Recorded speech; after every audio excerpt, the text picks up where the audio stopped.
One of the key objectives in aiming to reduce injury and optimise performance is achieving and maintaining a sufficient degree of flexibility.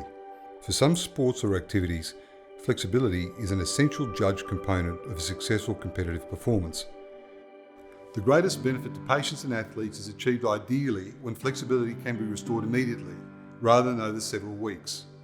In doing so, patients are able to return to sport sooner, maintain optimal performance even under intense load, and minimise the risk of injury.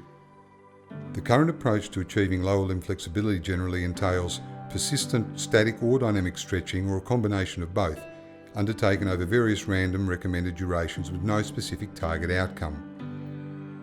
What has been repeatedly demonstrated by numerous studies is that stretching for less than 3 minutes fails to deliver any significant gains.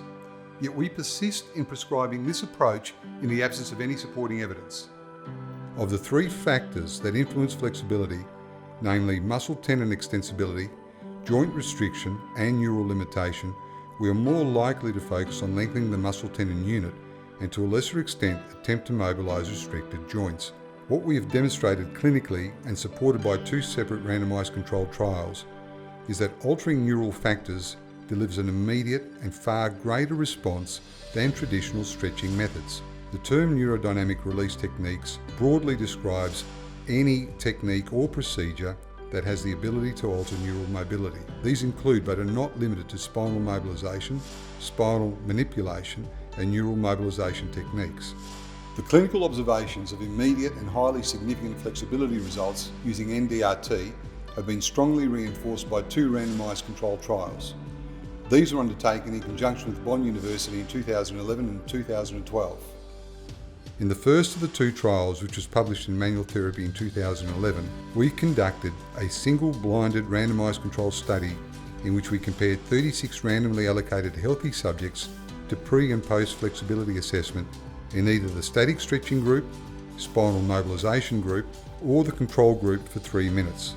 We concluded that grade 3 oscillatory PA mobilisation at a frequency of 2 Hz to the T12 to L5Z joints inclusive resulted in an immediate increase in straight leg raise on the ipsilateral side, whereas there was no significant gain in the static stretch or the control group.